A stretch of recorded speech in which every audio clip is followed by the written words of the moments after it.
And I bring you Dave the Pickup Artist. Hello, vinyl community. Dave the Pickup Artist. Hope everybody had a great Christmas. And I've got some records to show. And we're going to start off with a new pickup I got this week. This is the debut album from Fairport Convention. Glad to finally get this one in. UK band. Guitar players are Richard Thompson and Simon Nichols. And this band, on their first album, they drew comparisons to Jefferson Airplane, and they were apparently big fans of Jefferson Airplane.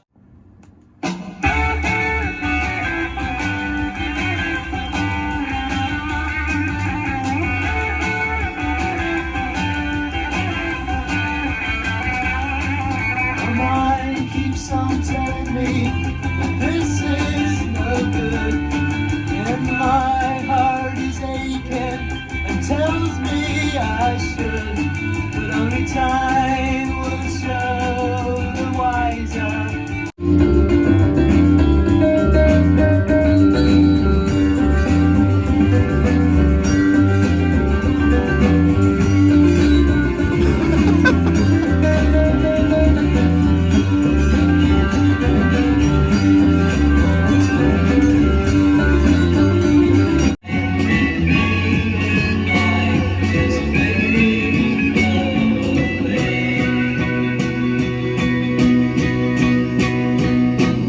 Woke up in this Chelsea morning, and the first thing that I knew, there was milk and toast in the party, and a bowl of oranges too. And they've even got a female singer. Her name is Judy Dibble. And she was only on this album. After this album, they recruited Sandy Denny to join the band to fill her slot. And they do a version of Joni Mitchell's Chelsea Morning. Now the lead singer, Julie Dibble, when they played live, she wasn't always on front and center, so when she wasn't singing or performing, she'd be off to the side knitting scarves and stuff. That was her thing when they were improvising. But yeah, this is very good, the first album. And this is also in the top 100. But yeah, I like this. I'm looking forward to their second one.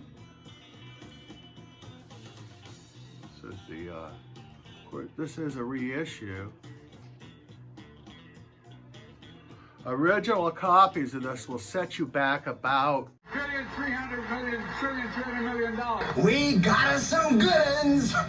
Dogged if we don't. The next band I have is a psych band from California.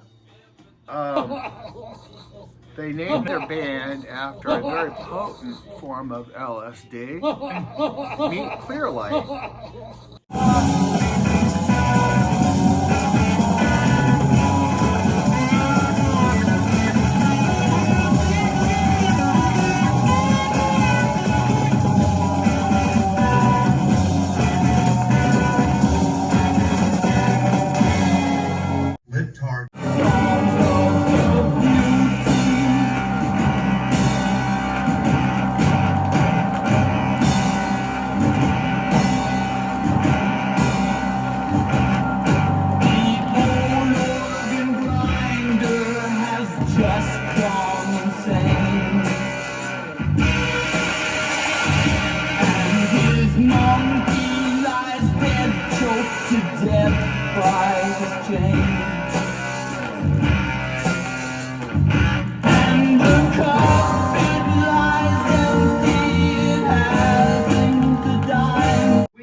This is produced by Paul Rothchild, who also produced The Doors and Love and all the great California psych bands that were coming out at the time. And another unique thing about this band is they had two drummers, which is very interesting. And you can really hear it on here. There's a great drum attack. One of the drummers is Dallas Taylor, who went on to play with Crosby, Stills, Nash and Young, and these guys just broke up afterwards. They didn't really do anything afterwards. I think there was a couple of singles. It's black, anyway. And it says on here, to fully appreciate the spectacular sound of double drumming and clear light, play this album at high volume. So yeah, check out Clear Light. And this came with the Electra sleeve, original, I think it's the original Electra sleeve. And I like how Electra puts the band's insignia, their logo on their label too. That's always very cool.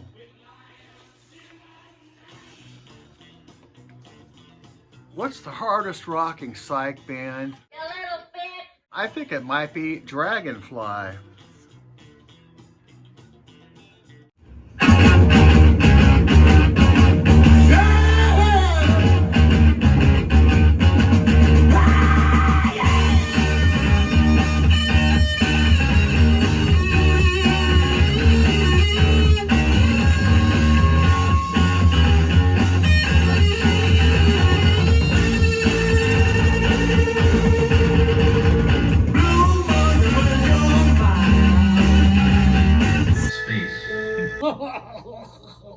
This cover is extremely wacky.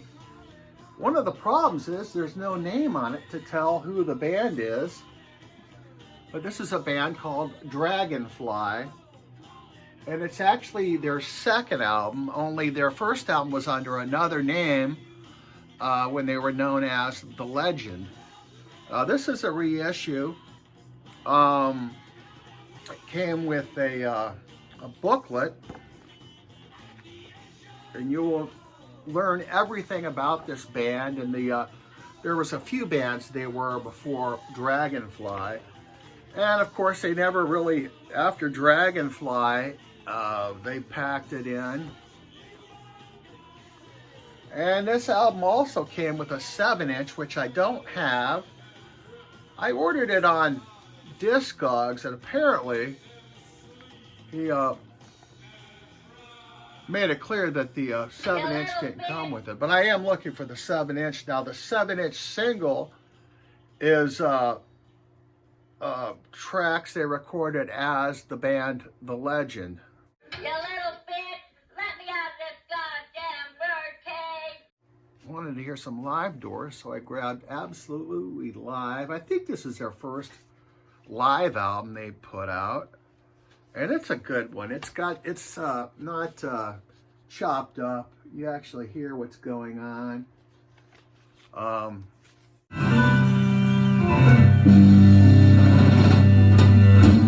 Well, just remember their motto is protect and serve.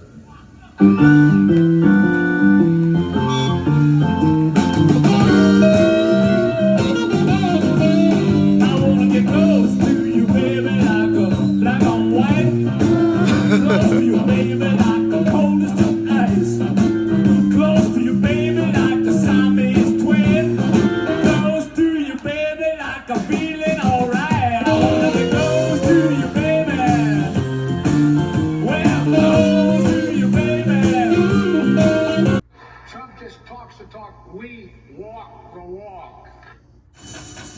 Is everybody in? The ceremony is about to begin. Wake up! You can remember where it was. Had this dream stopped? Apparently, most of Absolutely Live was recorded at the Madison Square Garden in New York in 1970. And like most of you, I didn't get to see the Doors in the 70s in New York. I did get to see the Doors in Home Depot in the 90s, though. You know, you can actually even hear at the end of the album, you can hear the MC shoo away everybody. But yeah, another great live.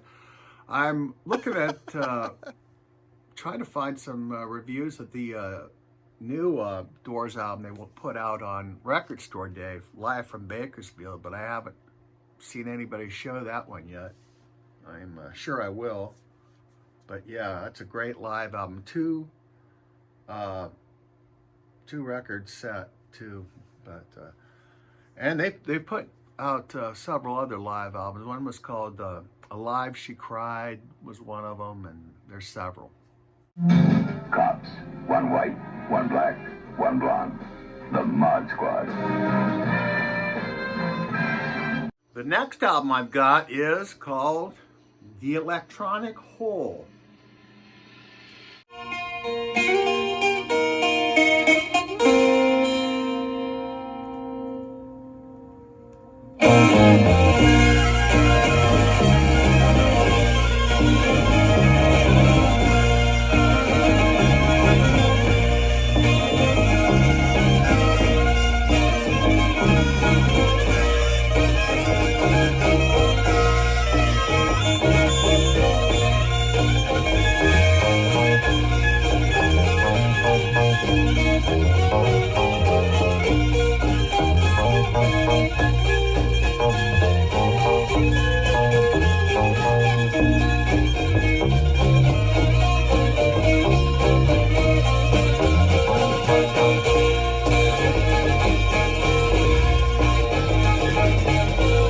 This is the second in a series of albums put out by an outfit called Beat of the Earth. This was put together, the band, I guess, I don't know if the Beat of the Earth is a band. They named their first album Beat of the Earth, and they didn't really have a name. But this is the second album. Their first album came out in 1967. This is early 70s, and they did a third album that came out a little bit later than that.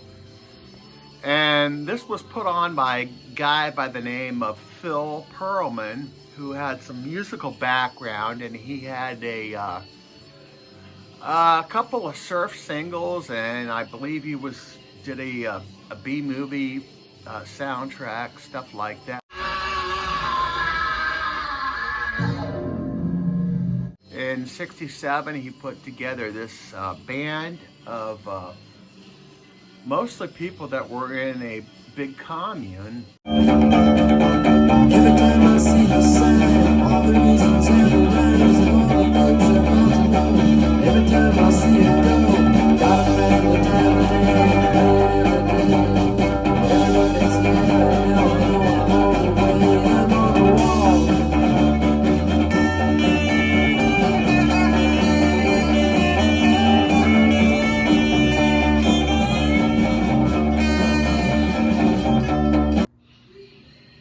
I do have the first album on CD, and there's fairly decent liner notes on that.